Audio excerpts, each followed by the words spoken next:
So who had it worse, the average American today or the average American during the Great Depression? Let's find out. So we check here, the average salary for 1936, which is the middle of the Great Depression, was about $1,300, almost $1,400 per year. You compare that to today, for the median individual income, it's about $62,000 per year. Okay, so you look at that, we go, they made pocket change back then. Today we make a lot more money. So are we richer? Well, income-wise, yes, but what about our expenses? You look at the expenses, the average individual American is spending $61,000 per year. But they're earning $62,000 per year, meaning the average American is only saving maybe $1,000 a year. And considering that the average car repair bills are around $800, that means you're one car repair away of breaking even for the entire year. So, yes, we make a lot more money, but we also spend a lot more money. How expensive was life in the Great Depression? Well, here, bacon was 39 cents a pound. Now it's $6.56 a pound. Some round steak was 35 cents a pound. Now it's $7.88 a pound. And you go on down the list, everything's like that. A dozen eggs was 33 cents. Now it's $2.50. A loaf of bread was just 8 cents. If you could scrounge up a random dime you found off the ground, you could have bought a loaf of bread for the entire day. Now it's $2. And you look at all these prices here, you realize it costs next to nothing. It's almost free to eat. Even though they earned very little money compared to today, they also spent very little money. And this right here is the main thing. When it comes to the big expenses, monthly rent was only $27 a month. That means a little over $300 per year was spent on rent.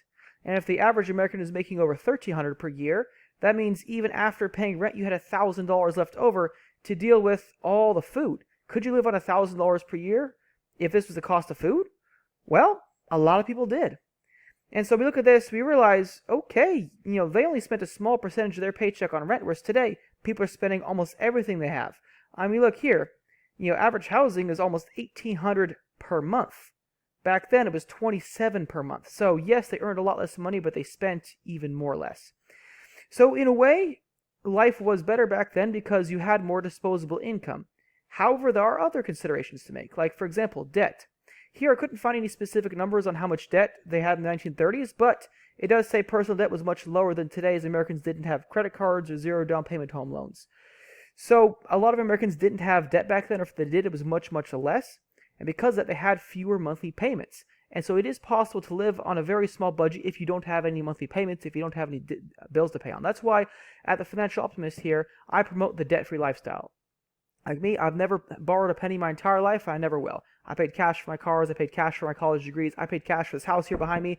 I got everything completely debt-free. And because of that, I can live on less than $1,000 per month. And I show you how to do it through the various videos I have here on the channel. And so if you look at this, you realize if you have no debt to pay on, or very, very little, and everything is this affordable, all these are the prices you're paying, it is possible to actually survive on a very low wage. But there's also one very important consideration. Back during the Great Depression, the things you needed to survive, like housing and food, was cheap, and the things you didn't need to survive were expensive. Compare that to today. The things you need for survival, like housing and food, are very expensive, and the things you don't need are cheap. That's why some people say we are living in an era of luxury poverty. Like here, a new car was $1,863. That's more than an annual wage. So if the average American is paying earning $62,000 per year, that would mean a new car would be more like $80,000 per year. Instead, it's less than $50,000 per year. So comparatively speaking, a new car today is less than 1 year's wage. Back then, a new car was more than a year's wage. And especially just look at computers. If you bought a computer 30 years ago, back in 1995, it would have been thousands of dollars, and it could barely do anything by today's standards. But today, if I wanted to buy a new computer, I could buy myself a decent computer for just a few $100s. I could buy myself a really good one for $1,000, $2,000. It's a fraction of my annual pay. And I could buy a very nice computer. I could buy 2 or 3 computers for less than $1,000.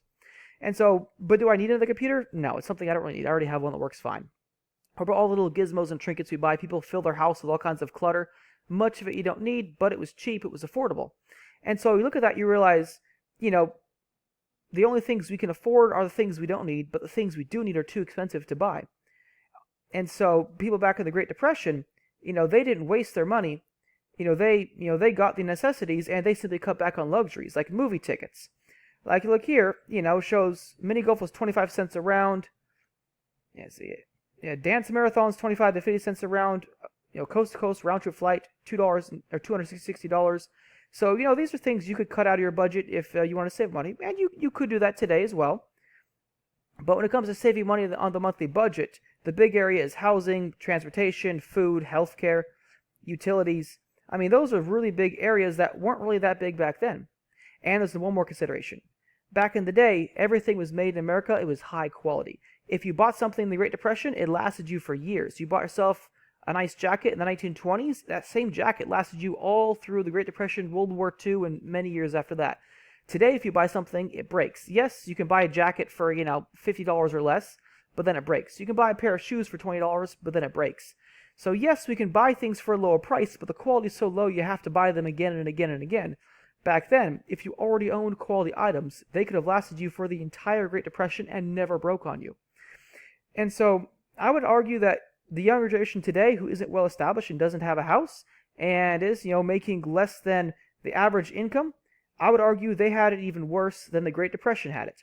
Because everything you need is super, super expensive, and the only things we can afford are things we don't need. Back then, at least you could afford to put a roof over your head.